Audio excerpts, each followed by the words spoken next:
Hi, this is John Keogh.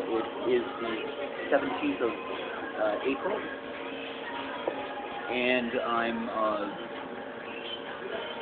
have a master's degree in Chinese Studies from London University, which I acquired in 2003. Since 2006, since 2005, I have had interferences that eventually were quite pervasive and isolated me from family and friends, unless they were the people who were keeping me in isolation and working for this human rights violation, which is 100% DOD funded, Department of Defense, in the United States. They interfered with my life for their purposes in my foreign travels to Gambia, in my foreign residency as a graduate student in London, through noise that was conducted by somebody that they manipulated the initial housing to get and harassed a Chinese national to get her out of the neighboring apartment of my room so that they could put somebody in there who would be willing to wake me up. And when I went to mainland China, they disrupted to work in 2003, September. They had already manipulated the housing to put somebody below me who had nothing to do with the university, simply renting from a retired teacher. And these people were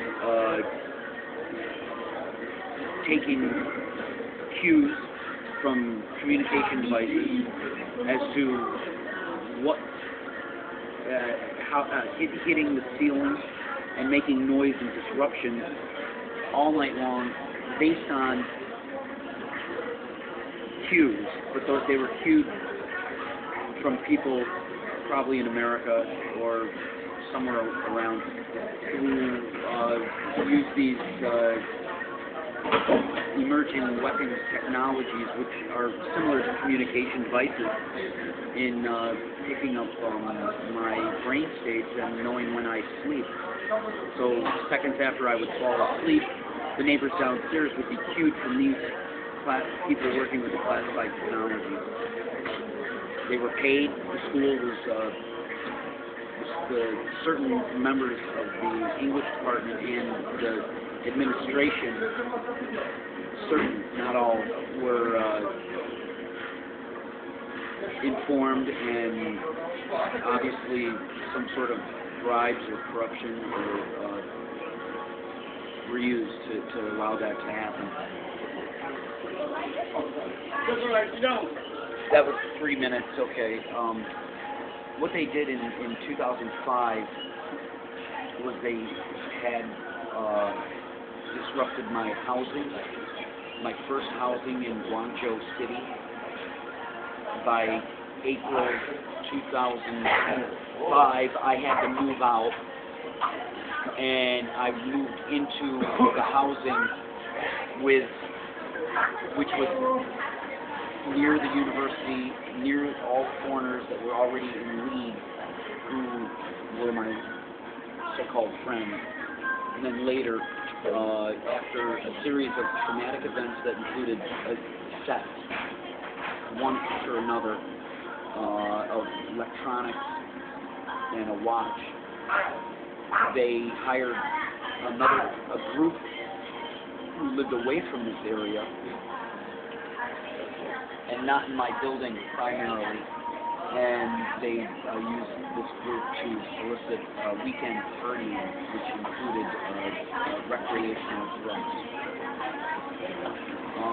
By December 2006, my family was fully enrolled in this, and what happened was they tampered with my visa I have stated this before. I'm going to jump to one thing. The use of these technologies to trick me into thinking that chemicals of some sort were being issued around me, with actions being done by people told to act this way, act a certain way, that would lead me to think that, while at the same time everybody was saying, you're bad, you partied with these people and you spent all this money, which it wasn't that much money that I spent. The fact is that this was used to issue a guilt in a pervasive manner with my family, both sides of the Pacific Ocean, people I'm around and communicating with, around in China and communicating with in America, we're told we're just working for this. And I came home on a flight that was a horrible harassment. My world had changed. I'd lost everything by then, and nothing has changed. The only change, okay, stick to the point, is that they use they use this to, they use technology to alter my sense of smell at the same time that people were doing things around me and acting strange and were told to act a certain way, all in conjunction with the technology to make me think that sense of smell was, chemicals were being released that were to make me on edge, alter my senses, my mental state a little bit. And evidence of this is people in mainland China that were told to do certain things that I can name, and here in America it's the same. And evidence of this is an FBI agent in Binghamton, New York, where I went to him and told him, my life has been interfered with, and there are people using chemicals, and this conspiracy to trick my mind and to trick me into thinking that ended in about March or February of 2007, when I knew that this was just a trick, that there's something else going on here. And by 2008, I had confirmation of the technology in the U.S. Air Force documentary reports, the writings of Dr. Nick Begich. It was all a hoax. Luckily, I didn't put anything on the internet using my name about this so-called gasoline or fumes, but it was a horrible trick. That's what they did to me. I didn't know what the hell was going on. This is still happening. People use communications. This is what cell phone communication device has really done. Had the DOD in their secret operations. They can master a bunch of citizens, track one individual, and have citizens around every corner to screw with the victim, and that's what they're doing. They still do. So I go to a cafe, I'm planning to go there, then they'll go there and say, this is the DOD, you have to do this. It's national security. If you don't, you could go to jail, everybody's on board. But I think it's worse than that, you know. I cannot make videos anymore in nice, comfortable Starbucks because they send all these people in there to be annoying to me or take up all the seating, and so I have to do it in a more noisy environment like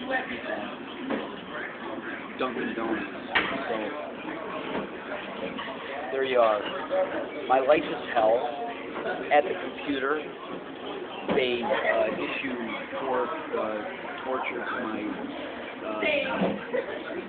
issue. I'm an American citizen, and I have no rights to do anything except negotiate my own peace and health in this very lucrative. They're issuing money to everybody, but I don't like talking. I've had a better time with this when I've been in Starbucks, and it has not been a polluted environment with people getting paid money to sit there and harass me. But those days are over for now. Ciao.